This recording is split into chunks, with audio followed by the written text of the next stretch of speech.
Hello and welcome to Giant Mess, a super sloppy sports and entertainment podcast that's hosted by Giant Mess. That's me, the real cinch Neal Lynch.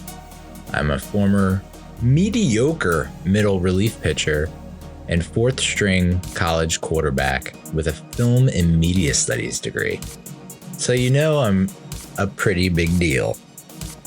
Now I'm a single dad who loves to talk Mets baseball, Giants football, movies, TV, and comedy. On today's episode, we're going to be talking about Games 3, 4, and 5 of the National League Championship Series between the New York Metros and the Los Angeles Dodgers at Citi Field in Queens, Flushing, Queens, New York City. And then we'll preview, I guess we'll do a little tiny, minuscule preview of Games 6 and 7. Coming up in the City of Angels in Hollywood. So why waste any more time? Without further ado, let's get it started up in here. All right, so this happens from time to time. I tend to get cocky. I get arrogant. You know, we have a big win in LA. We split in LA, game 2, and I get a little ahead of myself. I think, oh, we're going to be at Citi Field. Home field advantage. We have one of the best home field advantages in Major League Baseball. There are stats to back it up. Do I have them ready and available? No. But I will tell you this. I've never felt more confident than I did heading into games 3, 4, and 5 before game 3. I was like, okay.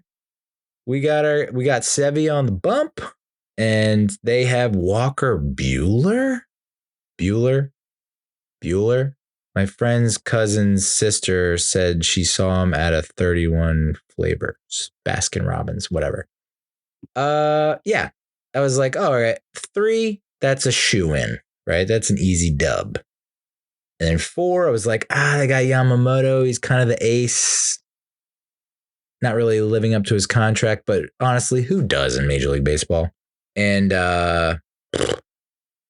Quintana, for us, I thought, he's a postseason pro.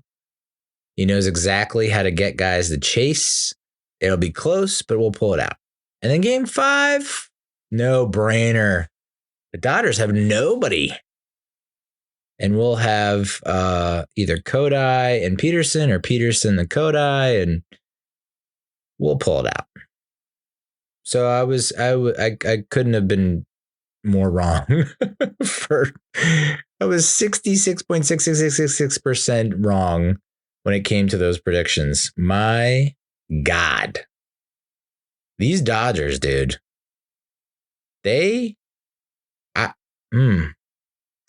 And I don't know if it's because we just played the Brewers and Phillies, and the Brewers and Phillies are apparently free swingers.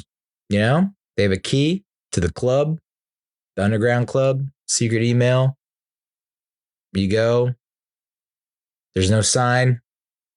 You pay cover. You go in. Drinks are very expensive. And there are women that are like hot but approachable. Didn't know that the Dodgers are, in my opinion, the most disciplined offensive unit I've ever seen in my life. I don't watch a lot of Dodgers baseball. I watch a lot of Mets baseball. The Dodgers, 1 through 9, dude. Pretty much 1 through 9. Every single one of those motherfuckers has like Hawkeye vision. 2020 times 2020. Superhuman vision when it comes to looking at balls and strikes. I've never seen anything like it in my life. So yeah. And knowing that one of our issues coming into this series was walks. It's been an issue the entire regular season. Walks. As good as our starting pitching has been, that's been the one crux, bugaboo for the starting pitching staff was walks. And even though they were able to go deep into a lot of games, and that was a lot of our success was predicated on that. Going into the 6th inning, we are just not seeing it in this Dodgers series. The closest we got was Sean Manaea in game 2. We're just, ooh, baby. And, not all, I mean, it's not like they're crazy wild. It's just like we're just missing spots. Not by a whole lot, but enough. And these Dodgers hitters, I mean, like, holy fuck, dude. I've never seen anything like it. I mean, there are pitches where it's just like, I know that Nick Castellanos is swinging at that. I know that Bryce Harper is swinging at that. But Max Muncy ain't swinging at that. Kiki not swinging at that. It's bananar. And, coming into games 3, 4, and 5, I said to myself, I'm looking at the probables, and I'm like, the Dodgers don't have the pitching to do this. And yes, they extended their scoreless inning streak into games 1, into 2. But I thought to myself, this is a 7-game series.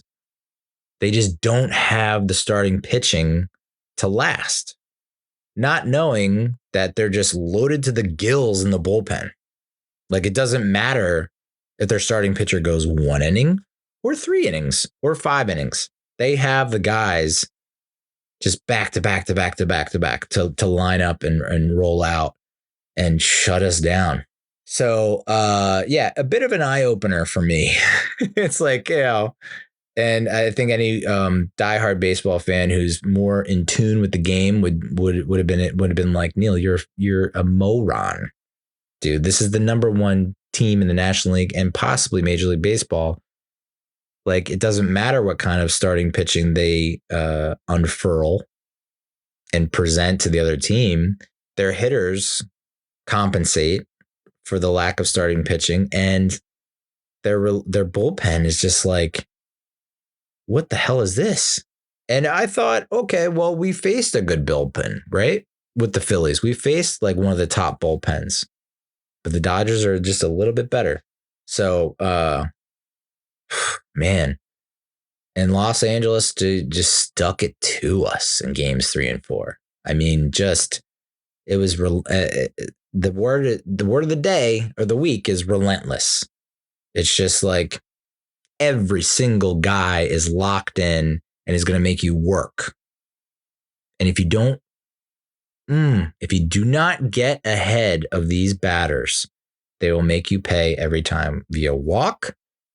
I mean, like I have a buddy down in Tampa who's a Mets fan. He was just constantly texting me. He's just like, I cannot believe how we're just not throwing strikes. And, agreed. Because every time you saw us in this series get ahead, 0-1, 0-2, 1-1, 1-2, even or ahead, the outcome was in our favor. It usually worked in our favor. It's very rare that we would get ahead and they would get a hit or a walk or, do damage. So if I'm Carlos Mendoza, if I'm Jeremy Hefner, and I'm sure they are saying this up and down and just like, ad nauseum telling these guys, just throw strikes. It happened with Diaz against the Phillies, where they have that meeting at the mound and Lindor is like, just do it. Just throw strikes. Good things will happen. But yeah, just too many walks. And that's been like the narrative, the storyline for at least in games 3 and 4 for the Mets was too many walks. Where pitchers are allowing too many free base on balls. And then when we get runners in scoring position, we are doing jack squat with it. And game 3, maybe we didn't have that many opportunities. Game 4 was like we had so many opportunities. Or maybe have it reversed, but it was like just so many opportunities. I've never seen so many postseason games and innings in postseason games where a team has the bases loaded, ducks on the frickin' pond, and just produces nothing. Nothing. not a sack fly, not an infield hit, like nothing, dude. You can't have that. So, I was so confident that I thought that this series was not going to go back to LA. But even after getting smoked in games 3 and 4, I was fairly confident that game 5 we would come out and we would salvage and force game 6. So glad we did. We're down 3-2. And I still am going to stick to my guns here. I know this is, I'm delusional as shit, but I really do think that after seeing what happened in game 5, and I know there's a day off, I know there's a rest day in there, travel day. I really do think that the Dodgers are going to be spread thin. How many bullpen games can you win?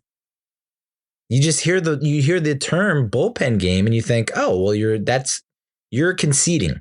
So and I know this is like flawed logic, and this is obviously this is my fanatic brain coming out in full force. But in my head, Dave Roberts was like, we're going to concede game 5, right? Well, the hope is Flaherty can put up what he did in game 1 and go 7 scoreless and shut us down.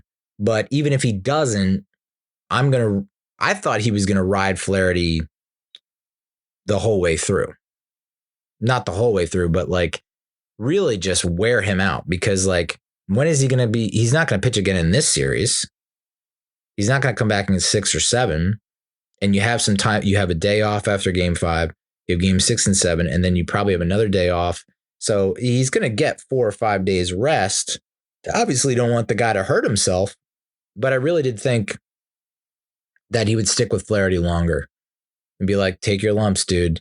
Because I know that we're going to have a bullpen game in game 6, right? So it's like, we need to save our big arms, top arms. And in game 7, we're not going to bring you back. So it's like, just let him throw whatever his max is.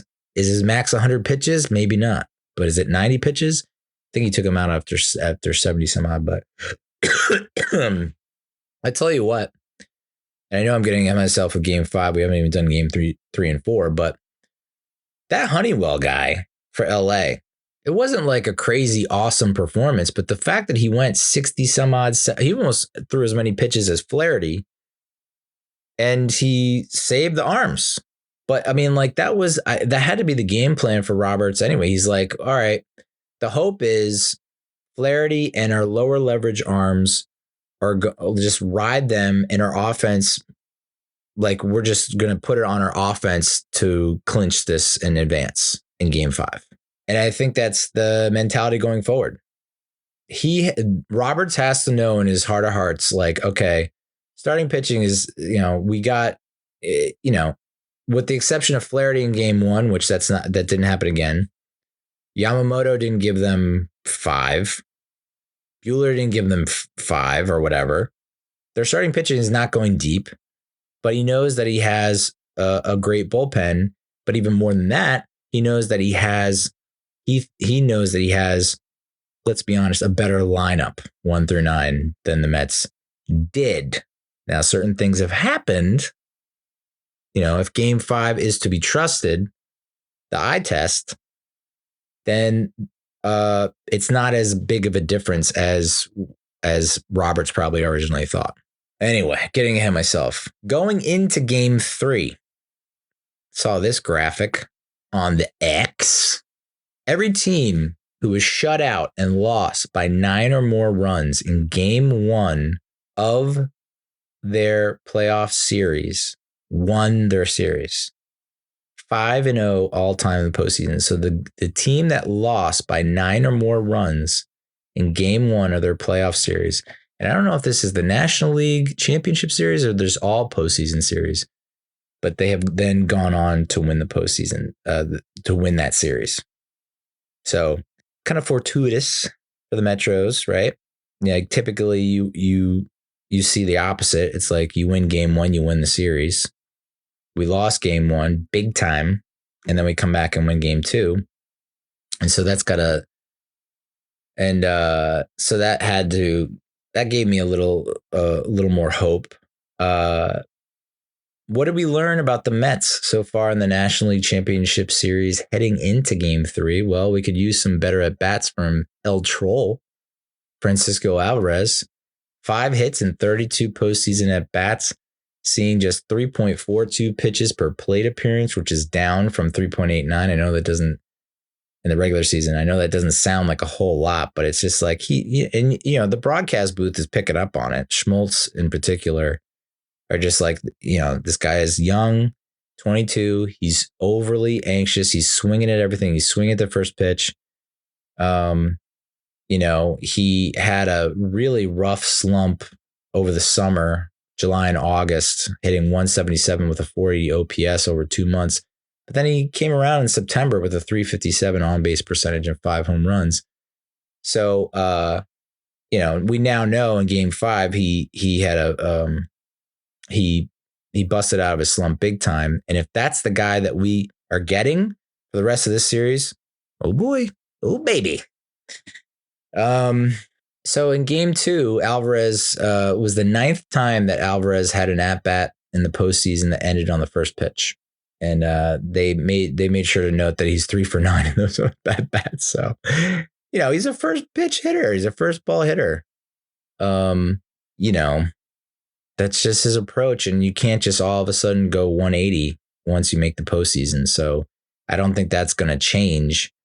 But maybe it's I don't know what it is, to be honest. I'm not a professional. The Mets loaded the bases with 1 out in Game 3, but Alvarez struck out looking. Can't have that happen. And then Francisco Lindor struck out swinging at a 3-2 curveball. So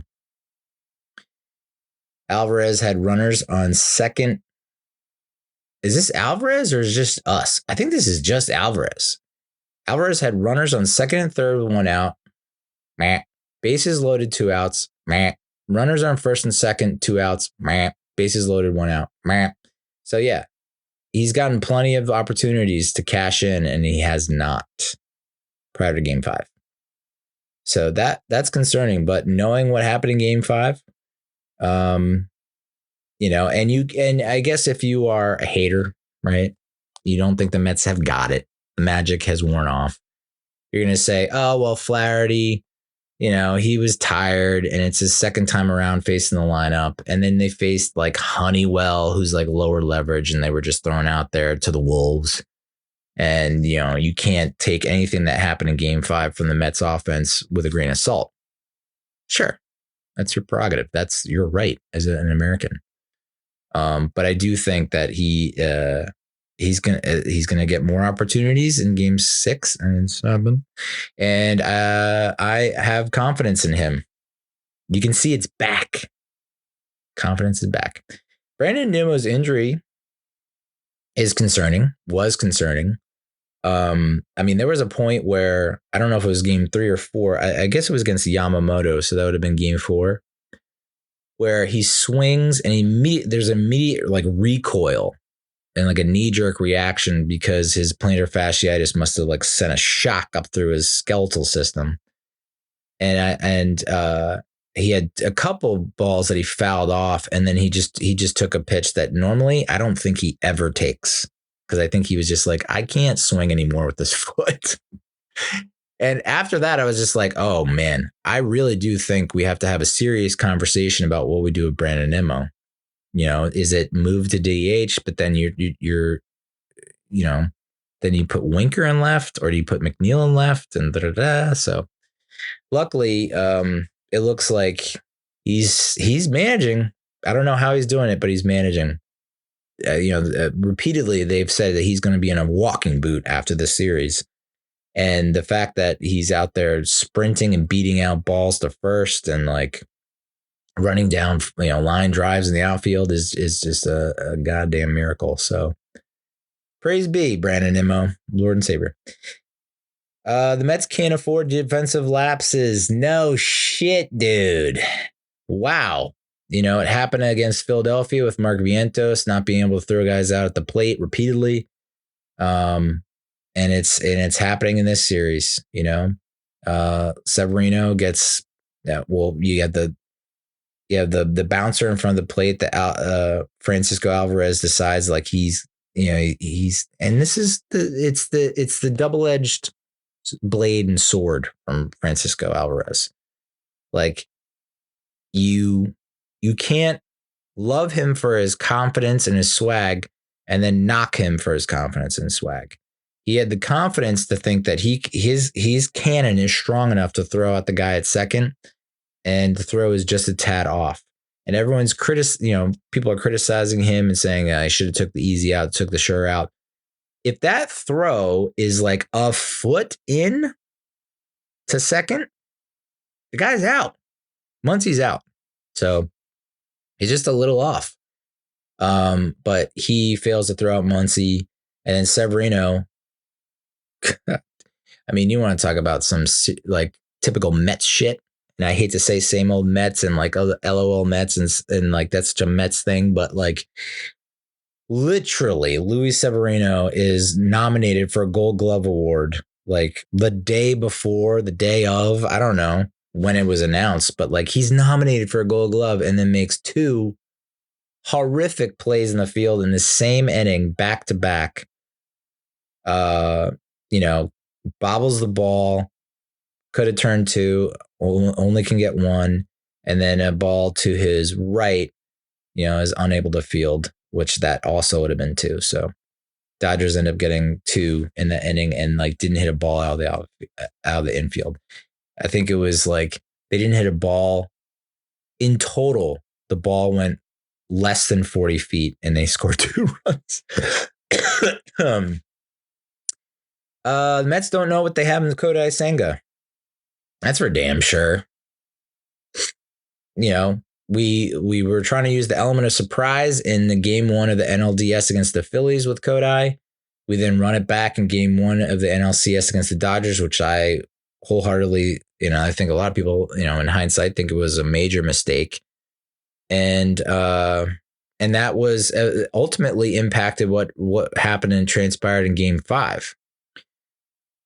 Curiously enough, he doesn't start game 5. David Peterson does. And now you have a very interesting situation here where everyone's kind of counting him out and being like, nah, Kodai's washed. He doesn't have it, blah, blah. I feel like he's going to make a huge difference, and it's probably game 7 if we get there. I mean, obviously, in dire straits in game 6, things are looking, grim. Roll them out there. But I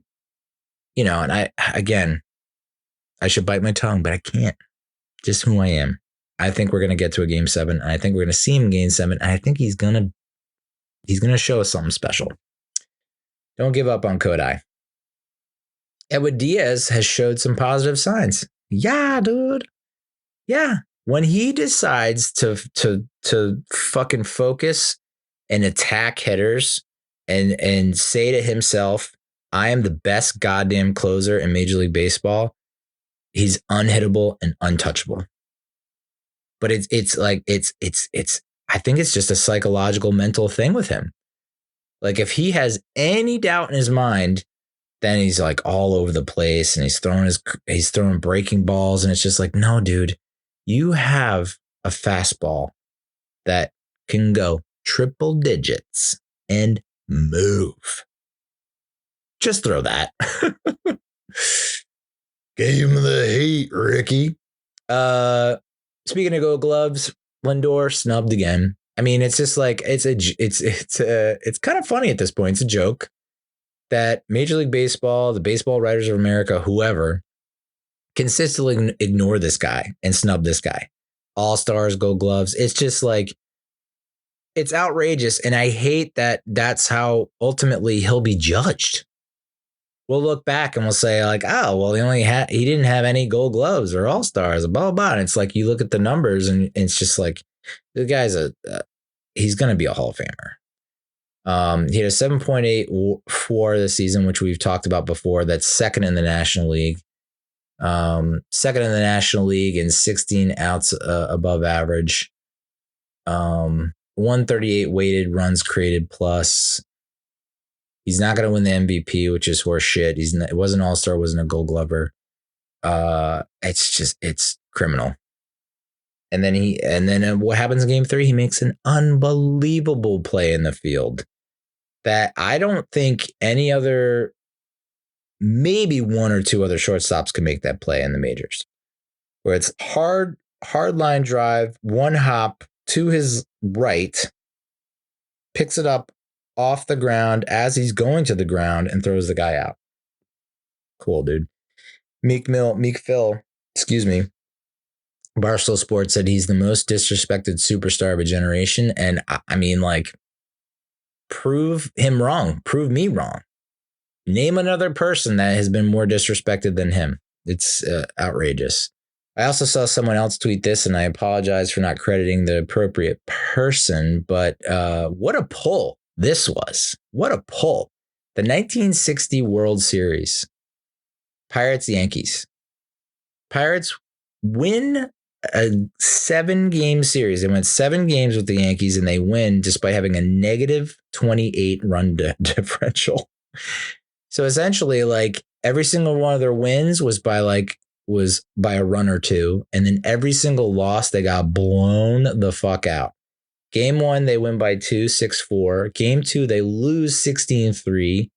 Game 3 they lose 10-0. Game 4 they win 3-2. Game 5 they win 5-2. Game 6 they get shut out again 12-0, and then Game 7 they win 10-9. So don't let these blowouts fool you. By the way, what a wacky National League Championship Series this has been. And I know that it's been mentioned repeatedly throughout the broadcast, and everyone's well aware of it. But like, I mean, I've been on this earth almost 44 goddamn years. I don't think I've ever seen a championship series where it's just like, it's gotten to this point. It's just wild. So, hey, I don't mind losing 3 games by a lot of runs, as long as we win 4 games by as little runs as we need. The bare minimum of runs we need in those 4 wins. I'm fine with it. We just need 4 wins. That's all that matters. Top performers in game 3, Max Muncy, 2 for 2, Ribby, 3 walks. He's just, someone had such a great quote about him on Twitter, on X, something about like he looks like a hedgehog or something. Just the mere sight of him annoys me. But he's like he is like the definition of, he's like Kevin Youkilis 2.0. He's just the definition of Moneyball. The next iteration of Moneyball. Like, he just has such a incredible eye and fouls the ball off, doesn't get fooled, and it's frustrating as hell. Ohtani went 1 for 4, 3 RBIs in the home run. Walker Buehler, only 4 innings pitched, dude, but he had 6 strikeouts, 2 walks, and 0 earned runs. LA pitchers in game 3 totaled 13 strikeouts, only 4 hits, 4 walks, 0 extra base hits. Ohtani entered the game 0 for 19 with no runners on base, extended his bases empty drought by going hitless with a walk in his first 4 plate appearances of the game. Walker Buehler relied on a heavy diet of sweepers and curveballs, extracted more swing and miss than he has in any start since returning on May 6th from a second Tommy John surgery. So all of a sudden, Walker Buehler just discovers his sweeper and curveball.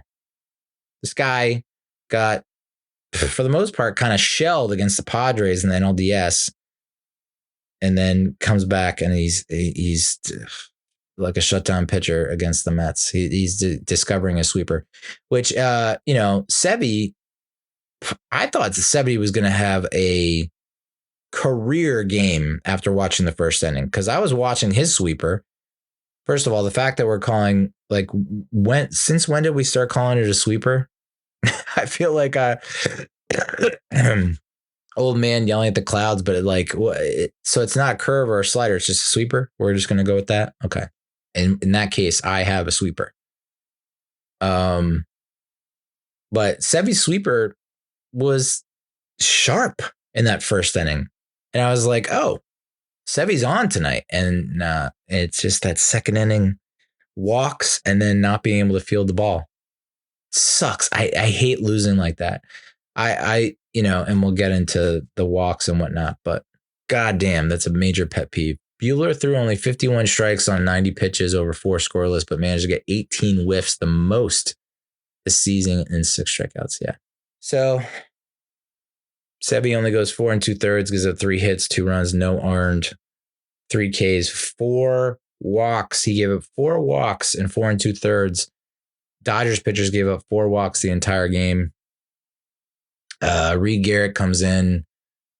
He gives up the 2-run shot to Kiki, make it 4-0, and then Tyler McGill takes it on the chin.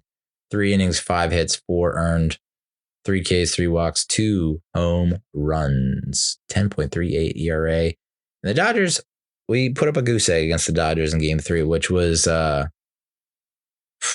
pretty surprising. Was not expecting that. But after watching how, just watching them, I was like, oh, normally we would see a hitter swing at that. And it's like, and it wasn't like Sevy was that far off. It was like just outside the strike zone. But I really do think that second inning undid us. Just from a momentum vibe energy standpoint. We're running on vibes, like I've said before. And when that kind of shit happens, where it's like you don't get that, Alvarez doesn't throw out Muncy at second, Severino bobbles the ball, only gets the 1 out, misplays the other ball, doesn't get the double play. It's like that kind of stuff. It just carries over, and moments like that, it's hard to undo. And, if Garrett gets out of that inning and doesn't give up the home run to Kiki, maybe it's a different story. But, once they're up 4-0 and we've had multiple chances to chip away or put a dent in the lead and come out of it with nothing, I think that, once you get into the 6, 7, 8, 9 innings, it's pretty demoralizing. I mean, I had to record. So I had my daughter Wednesday and Thursday night. Games 3 and 4, and so I had to. Her bedtime's a little bit later than it should be. Sue me.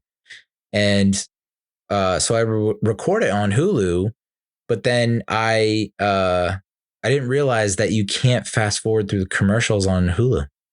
So it's like, eventually I was just like, so if you're familiar with Hulu and you record something, you can see like how much of this is content and then where is the ad break. There's like a little black box block for the ad break.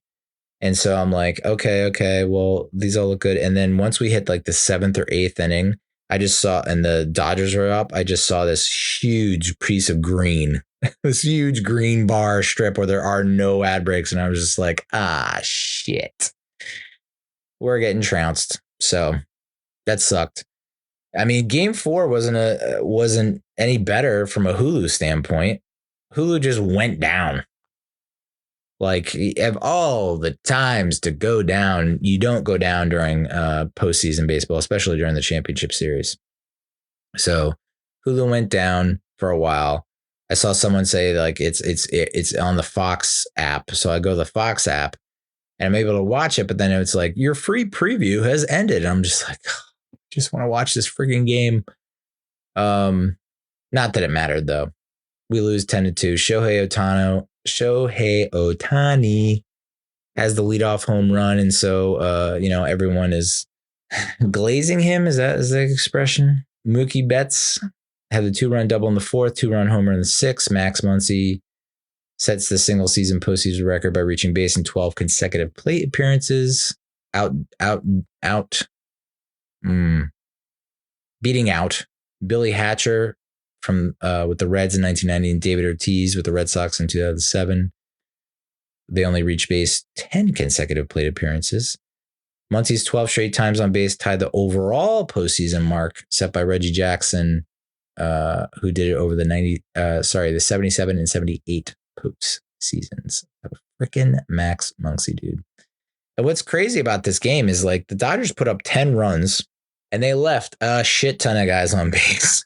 It's like it could have been 20-2 the way that they failed to knock some people in. We left more runners on base.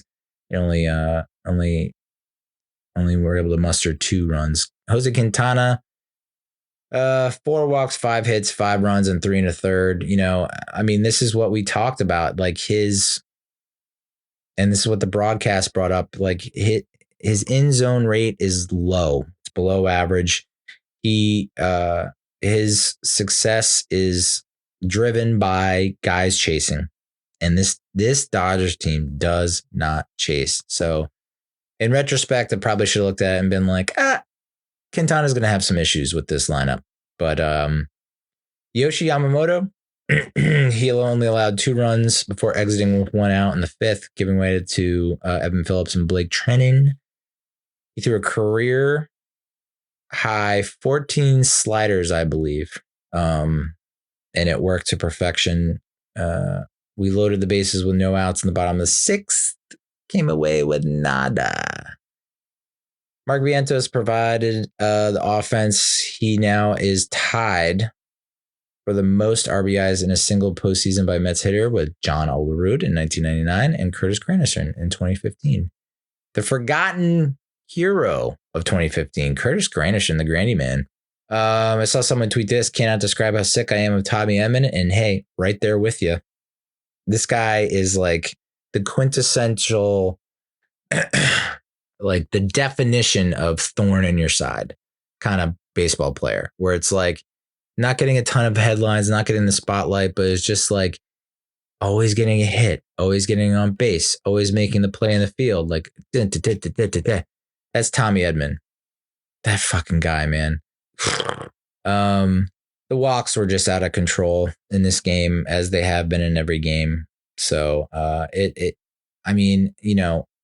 me, what's most concerning is like when we're down by multiple runs, or we're up by multiple runs, just throw strikes. At that point, it's just make it batting practice. Like if it turns into a home run derby, so be it. I would rather watch a home run derby than watch guys get walked and walked. It's a slow, painful death. Just put the ball in play. Obviously, you want to get ahead, stay ahead. Just attack the strike zone. If these guys are not chasing, don't even try to hit a corner. Don't even try to paint the outside. Don't try to paint. Don't try to pinpoint. Don't try. And Smoltz was talking about this too. Like, don't try to be perfect with every pitch. Just see what happens. Like, just throw it right down the middle and see what happens.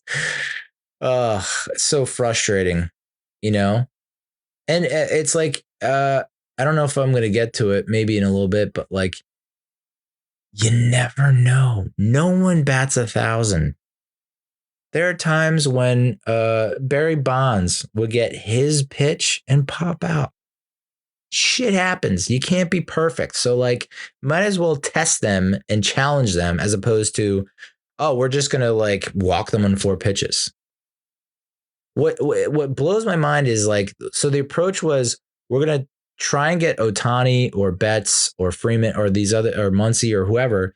We're going to just throw it somewhat out of the strike zone and get them to chase. Well, they're not. So if that's the approach, don't waste your arm. Don't waste the pitches. Just put them on. So ridiculous. Anyway, the Mets' last 12 at bats with the bases loaded in the playoffs: strikeout, ground out, grand slam, fly out, strikeout, ground out, strikeout, fly out.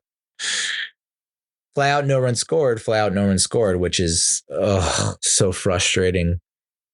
It's happened. This says twice, but I think it's happened more than that, where you had Nimmo, right? You had the sac fly. I forget who hit it, but you had Nimmo on third. And yes, of course, bum foot, plantar fasciitis, can't run, but yet beat out a double play ball in like ran one of the fastest times in the postseason. How does that happen? What the fuck's going on? But like, okay, so it's not too deep, but it's deep enough. And also force the guy to make a play. Force him to make a play. If you're down multiple runs, you need runs. I don't know. I feel like it's not like I'm trying to think of the situation, but like we just need a run.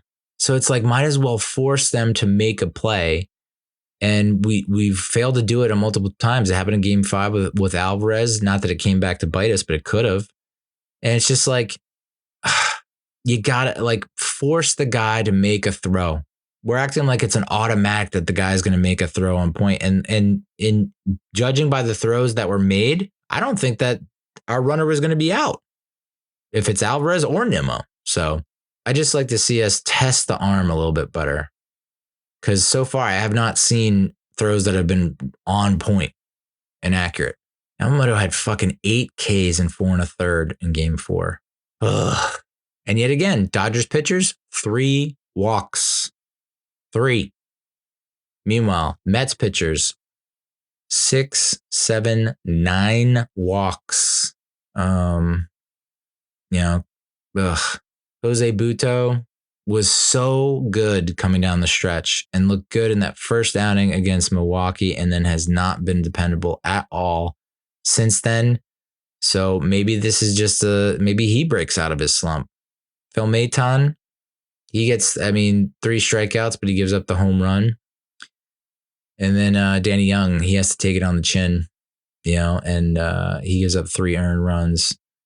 But it's like, we need someone to eat up innings in a big loss like that. So, I think, heading into game 5, this was the most frustrating part is like you have people writing obituaries.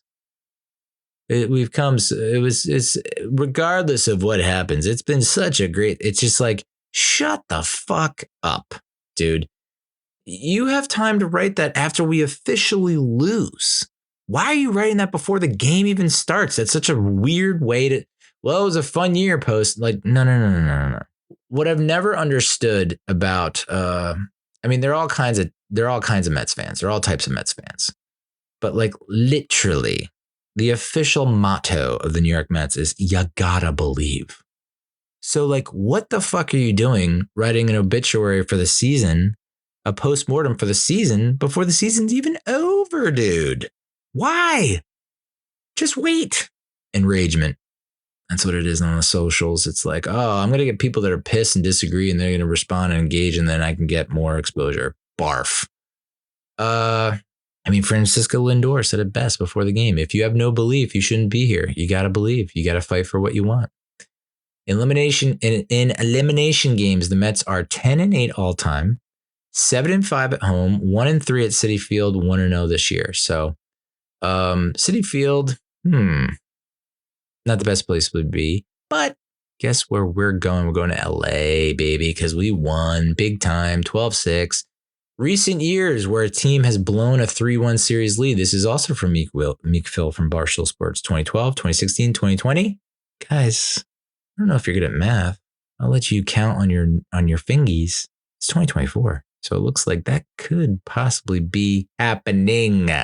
David Peterson gets a start and, I'm for it. I know that it wasn't exactly great in relief of Kodai Senga in game 1, but I think given the fact that his track record is just better than Kodai this year, just because Kodai was unavailable and injured a lot of the time, and his numbers were damn near elite, David Peterson. So I'm fine with going with DP here. And stranded 2 runners in the first. And how did he do it? Do you remember? He challenged the hitter with his fastball. Challenge the hitter. We are making it entirely way too easy on this Dodgers lineup. And they don't need anyone to make it easier on them. They already make it easy for themselves with their approach. So it's like, hey, maybe we should, I don't know, just say fuck it and just go after them. Attack.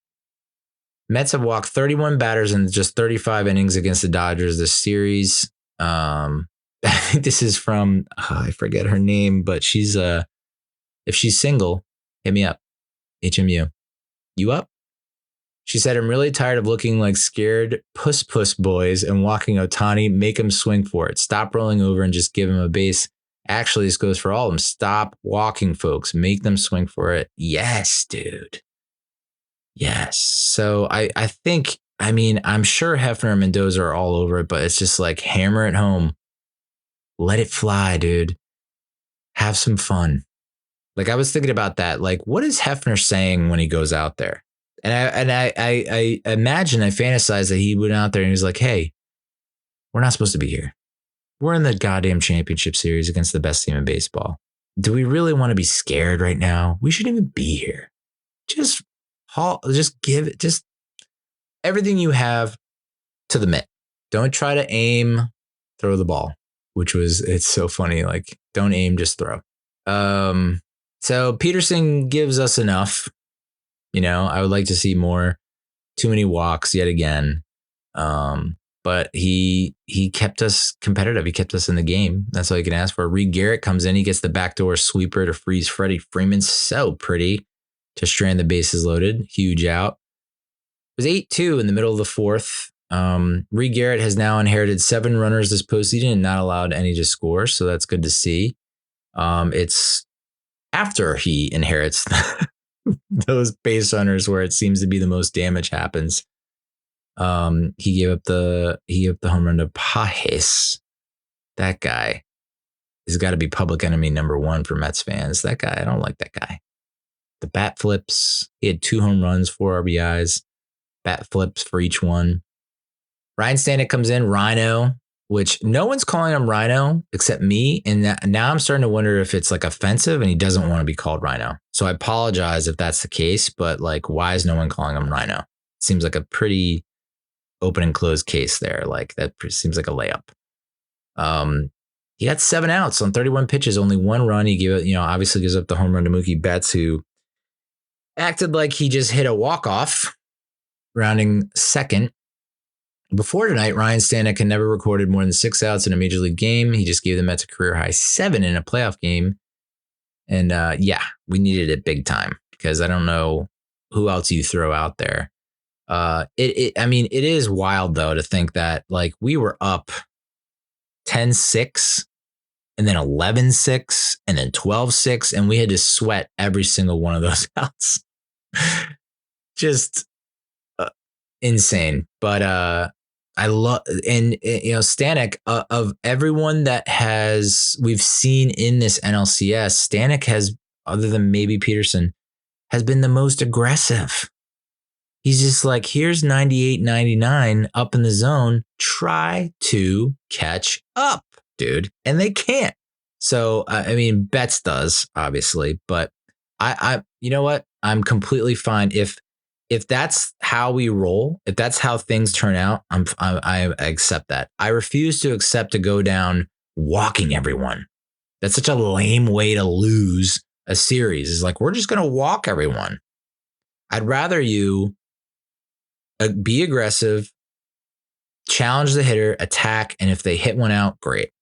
But if you strike out the other 3, I'm here for it. I'm fine with that. I have no qualms with that. Diaz comes in the 8th. He strikes out Pajes and Otani, and that's the Diaz that we need and want and love. In the 9th, he was great as well. So I don't think he should have gone back out in the 9th. I think that was a mistake. I think why not? Like, guys, real talk. If we're up by 6 runs and we can't have anyone else come in and shut the door and close the door and get the win, we are in trouble. I think that would have been a perfect instance of like, let's get someone a confidence boost. Let's get them some innings. Let's get them some run, because Diaz is like, I don't want to say he's peaked or is peaking, but like, goddamn it, it feels like he's at the top of his game, and to waste it on a 6-out non-save, that's tough. I don't mind him coming in the 8th against the 9-1-2. I do not mind that at all.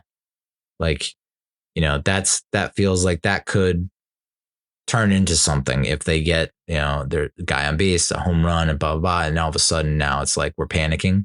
So I don't mind that. But then to go out in the ninth, I don't know. I just didn't agree with that. So we'll see. I mean, I don't think he threw a ton of pitches.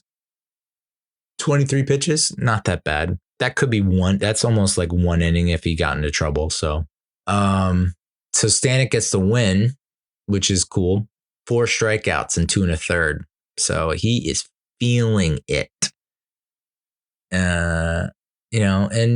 Peterson 4 walks and 3 2/3. You just like can't have it, especially up 8. I think at one point it was like 8-1, and you're walking like the 6 and 7 hitter or something like that, like lower, like bottom half of the lineup. Which I know, like I've said, the Dodgers 1 through 9 are just like, I mean, Pages is the 9 hitter. He hit 2 home runs, so it's like, Kiki is not typically in the top half of the lineup, and he's just a tough out every time. So I get it, but like 8-1, this is your time to shine, dude. This is your time to say, I'm free to do what I want any old time. Just go hog wild on that rubber, my guy. Why are you trying to finesse? Oof. There's no better feeling than going out to the rubber when it's 8-1. Because it's like, I don't need to get delicate. I'm not trying to outthink myself here. I'm just going to hurl. Mets hitters swung and missed just twice against Flaherty. Flaherty's fastball averaged 91.4 miles per hour, nearly 2 miles per hour below his season average. He lacked command, issued 4 walks. His 8 earned runs matched a postseason record accomplished by 15 other pitchers in history. Before Flaherty, the most recent pitcher to give up 8 earned runs in a playoff game was the Braves' Grant Dayton, who the Dodgers pummeled in Game 3 of the 2020 NLCS. Pete Alonso gets things started with a 3-run ding-dong. Pete Alonso in elimination games is Barry Bonds, as everyone pointed out on the socials. In elimination games, 4 hits, 3 home runs, 7 RBIs. His home run in this game traveled 432 feet, which is the longest by a Met in a postseason since the StatCast era began tracking, surpassing the 431-foot shot by Travis d'Arnaud in 2015. It was Alonso's 3rd career home run in a potential elimination game, passing John Olerud for the most in Mets history. The most home runs in Mets postseason history, Murphy with 7, wild. Piazza with 5, and then Alonso with 5. There's a new entrant in the chat, the Rizzler. It is crazy that we need yet another gimmick, but why not? Why not throw another guy into the mix? We've had Seymour Wiener, we have Glizzy Iggy, we have Rally Pimp, we have Hawk Tua Girl, Grimace, Playoff Pumpkin, and now we have the Rizzler. If you're like, okay, KNS, the Rizzler. Well, I don't know who the Rizzler is, but I do know this kid loves to touch his face. This kid's like 10, 11, 12. I don't know. He's a big, pudgy kid, and he just likes to touch his face a lot. I went to college with a kid who touched his face a lot. And I guess, it is a little bit endearing. But he has a music video. And he's blowing up. I've now worked 20 years in the workforce, career wise, almost all of it online, on the internet, digital. I just don't understand what makes people go viral. I don't get it. But the Rizzler, he's got charisma. And so the Mets show him on the big screen, and we put up a 5 spot. So that kid is officially part of the crew now. Avengers Assemble. As everyone pointed out, we now have the last remaining Infinity Stone. And now we can go to LA and take down evil forces. Starling Marte is 8 for 17 with 4 doubles in his last 4 games.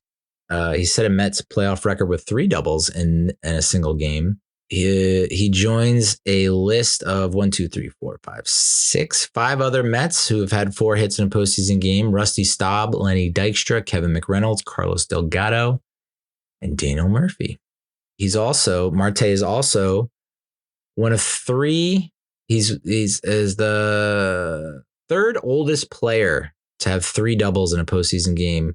Craig Biggio in 2005 was 39 years old, almost 40 years old. Howie Kendrick was just 3 months into being 36. And then you have Starling Marte, who's 9 days into being 36. Francisco Lindor and Jesse Winker both tripled. It's the first time the Mets have recorded multiple triples in a postseason game in franchise history. Lindor is the first Met to hit a triple in an NLCS game since Wilmer Flores on October 21st, 2015. Jesse Winker is now the only Met in postseason history with more than 1 triple. And I've been thinking about this. It's like there are a lot of these stats being thrown around, and I think it's because we just don't make the postseason a lot. Last time we were in the postseason was 2022. We didn't do much. Before that was 2016, 2015. Then before that was 2006. So it's like, happens when your team doesn't go deep in the playoffs very often or make the playoffs very often. Anyway, Francisco Alvarez, El Troll, was 2 for 10 in the series before tonight, and then he went 3 for 4 with a dub, a ribby, and a run. He's the 2nd youngest Met to record 3 hits in a postseason game at 22 years and 334 days. Greg Jeffries is the youngest, 21 years, 64 days on October 4th, 1988. Jeff McNeil became the only Met in postseason history with 2 sac flies in 1 game. And I saw this tweet. I forget who it was from. Apologies. Even without recording a single hit, Jeff McNeil has 2 RBIs on sacrifice flies. Can't help but wonder what type of contact hitter could have done during the Mets' multiple runners and scoring position situations with fewer than 2 outs the previous 2 games. So games 3 and 4. Ouch. Looking at you, Jose Iglesias. But, I mean, come on now. How many times has Iglesias come up in that situation and we see the graphic come up that he's hitting like 400 with runners in scoring position, especially with 2 outs? So he just hit a wall. In game 1, we were 2 for 22 against Jack Flaherty. That's good enough for a .091 batting average. And in game 5, we were 8 for 16. So there's something to be said about seeing a guy a second time in a 7-game series. And this goes back to my point. I really do think in a 7-game series, the Dodgers don't have the pitching to come out of it and win. I really do think that if our Mets starting pitchers, we got Manaea in game 6, we got Seve in game 7, if they can just throw strikes, challenge the hitter, attack the strike zone, not walk guys. I don't want to say anything. I don't want to, I'm just going to plant the seed and walk away. Johnny Appleseed over here. But Honeywell, I mentioned Honeywell. Sure, he goes 4 2/3 and gives up 4 earned runs on 6 hits, just 1 walk, no Ks. But goddamn, dude. Honeywell, who probably won't see action in game 6, maybe game 7. And then Anthony Banda only goes a third of an inning, 2 pitches. So I think, not to give Dodgers fans any more hope than they need or confidence, but like, they kind of accomplished what they set out to do in game 5. It's like, if we win game 5, great, but the game plan here is let's not blow our arms. Let's not. And they didn't. Honeywell, as far as I can tell, not a guy that they're going to count on when the game's close. Banda, maybe, but he only throws 2 pitches. And Flaherty's a guy that's not going to see any more time in this series. The next time he pitches is in the World Series, which he's going to get 4 or 5 days rest so that he can go again in the World Series. So that's why I was a little surprised that Roberts pulls him after 75 pitches. It's like, might as well just let him throw 100 pitches or whatever you feel comfortable with his max being. But Honeywell is, I mean, if the Dodgers fans have anything to take away from this game, it's like Honeywell he did what McGill and Danny Young did for the Mets in games 3 and 4. It's like, just take your lumps, dude. So the Mets are the first team to not strike out in a postseason game since the Angels in game 2 of the 2002 World Series. This is the 11th such postseason instance overall and the third in the expansion era, which started in 1961. The Mets have 4 innings of 5 or more runs scored this postseason. The only teams with more in a single postseason are last year's Rangers with 5 and the 2007 Red Sox with 5. Both of those teams, spoiler alert, won the World Series. The other 3 teams that had 4, 5 run or more innings in the postseason were the 2002 Angels, the 1999 Red Sox, the 1979 Orioles. Is it sad that I don't remember who won the 2002 World Series? It was the Giants, right? It was Giants Angels. How do I not remember that? 2002 World Series. Yeah, the Giants. Nope. Whoop. Hold on. Yeah, the Angels. Oh, the Angels won. Oh, that's a good sign, baby. The NLCS is the first postseason series where either team had 6 or more run leads in 5 straight games. So that's what's so wacky about this NLCS. It's kind of like blowout. I mean, even like, I guess technically the Mets wins have been blowouts. It's just like, for whatever reason, it's never feels safe when we have the lead. Whereas the Dodgers, it just feels like it's completely out of hand. The 12 runs that the Mets scored in Game 5 are the most by any team in a game this postseason. The 12 runs the Mets scored are the most in a postseason game when facing elimination in franchise history. The most runs scored by the Mets in a playoff game, Game 5, 12. October 15th, 2006, we scored 12. And then October 12th, 2015, we scored 13 in Game 3 of the 2015 NLDS. It's just the 6th time in franchise history the Mets have had double-digit runs in a postseason game. I guess it's fitting because Yoenis Cespedes caught the first pitch from Matt Harvey before Game 5. And that was the last double-digit run game.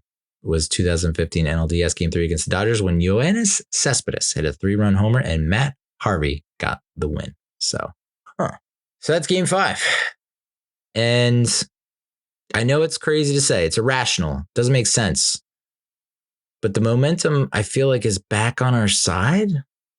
And I do feel like even though the Dodgers, part of me thinks that the Dodgers conceded Game 5. They're like, if we win, great. But like, our focus is more on closing it out in Game 6 or even Game 7. Like, we're just going to ride this out, which maybe is a mistake. I don't know. Like, we talked about the 88 NLCS, how the Dodgers had Oral Hershiser. Oral Hershiser starts Game 1, saves Game 4, comes back for Game 3, Game 7. Like, he had 4 appearances and he was like lights out in every single one of them. Became the NLCS MVP. The 2024 Dodgers don't have that. They don't have an Oral Hershiser. So as formidable as their lineup is, and as explosive as they are, and they can put up points and no lead is safe, I get it. That Dodgers starting rotation and the bullpen, I'm just saying it's not going to, I don't think Game 6 and 7 will be blowouts by any means.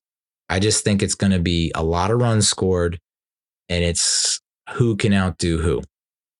And given that our starting pitching coming into this was supposed to be better and so far hasn't, for the most part, I think that changes. I think it's like, okay, now it's the starting pitchers are going to take it upon themselves on the Mets side of things and be like, okay, we got this. Who better to even this series up than Sean Manaea, our tribal chief? You know, there was, Big Poppy called it in the pregame. Mets are going to win 10-2 because he thinks that Flaherty, it's the second time around for Flaherty, and he's not going to have the same kind of stuff that he had against the Mets in game one. And he was asked after the game, do you think that same thing's going to happen with Sean Manaea in game 6? And he said no. So I do think Sean comes out and he pitches a friggin' game of his life. He already gave us a hell of an effort in game 2. I think he's going to do it again in game 6. Dodgers are going to have a bullpen game. And yes, the Dodgers bullpen is, and this is the thing with bullpen games, and I have no numbers to back this up. This is just a general gut feeling that when I hear bullpen game, it feels like you're tossing in the towel. Game 2 is a bullpen game for the Dodgers, and they lost. And it's because they don't, if a guy pitches well, there's that feeling of like, well, can we put him out there for another inning? We don't know, right? So it's like, and that's all it takes is just one guy. And so if with Manaea, it's like if he is shut down, he can be shut down for 5-6 innings. If in a bullpen game, you have a guy every inning or two, and if they're shut down, do you stick with them? Because I don't know that they can be shut down for 4 or 5 innings. Does that make any sense? Maybe not. I don't know. I'm probably stating the obvious here, but it just feels like, okay, we got the game 5 win. They're not going to celebrate on our field. And now we go into game 6 where it's a bullpen game. And yes, I think the Dodgers did a really good job of saving their arms for the bullpen game, and they're going to have their best guys. But at the same time, I just feel like it's if the Mets hitters can maintain what they were able to accomplish in game 5 and it carries over to game 6, the Dodgers are going to be in trouble for game 7. There, I said it. Because if we give them in this bullpen game, unless the Dodgers are like willing to concede game 6 and they're like, we're all in for game 7. I don't know if that's the strategy here, that's a risky proposition. But like if we're able to make, and with the exception of Jack Flaherty in game 1, the Dodgers pitchers have not gone very deep or far into games. And the broadcast booth was saying this, but like Roberts has complete confidence in that bullpen, but that's fine over a 5-game series. I don't know if that works over a 7-game series. So we'll see. But in my head, it's like, you gotta, we're going 7 in this one. We're going 7, and you do not have the arms to last 7. You really don't. You don't have the Oral Hershiser that can eat innings and dominate and shut down. You don't have that. And I'm not saying that we have an Oral Hershiser, but we have something that is somewhat better. If Manaea comes out and gives us 6 innings, and say he gives up 3 or 4 runs, I'm confident that even though we might not be winning at that point, we're going to win, because if we can get their bullpen, like the first inning, that guy's throwing 20 plus pitches. The next guy's throwing 20 plus pitches. The next guy's 20 plus pitches. Quality at bats. Don't chase, foul the ball, get your pitch. Like, I don't know. I guess I'm crazy that way. But it is insane to think that the offense, with the exception of maybe 2 innings, has really been anemic. So is this outburst that we just had in game 5, is that something that is real and then is going to carry over, or is it just a product of like, okay, the Dodgers were kind of like conceding? We'll find out, but I have a good feeling that we're going to 7. And I have a good feeling that eventually the Dodgers are going to peter out. 7 games, guys, 7 games. I just don't think that bullpen can hold up. And like, listen, our bullpen is not that much not that much in better shape. But I do think it comes down to our starting pitching. And I do think if we have Manaea and Severino, I mean, just right off the cuff here, Manaea versus bullpen, Severino versus, is it going to be Buehler? Is it going to be Yamamoto? Who's it going to be? I don't think it's going to be Yamamoto. Maybe it's Buehler. I don't know. It's game 7. It's an elimination game for both teams, so they're going to go all in regardless. I can't see this ending in 6. I just can't. Unless Manette comes out and lays an absolute turd, which I just do not see happening. I don't think the Bats are. I think it's going to be like a game 2 situation again. We're going to see kind of a similar situation to what happened in game 2, where it's like we kind of get out to a lead, but it's kind of touch and go, but we pull it out. That game 7, holy shit, dude. I don't want to get ahead of myself, but game 7 is going to be fun. So, all right, that's enough out of me. It's so late and I'm a little tipsy. So thank you for listening. Thank you for watching. LFGM. Let's go Mets. OMG. Playoff pumpkin. The Rizzler. We have the Rizzler on our squad now. Avengers Assemble. So it's going to be so good. It's going to be so good. We take down the Dodgers and people are going to be like, holy shit, the Mets magic. It lives. It exists. It's real. All right. We'll talk to you after the Mets advance to the World Series. Adios, muchachos.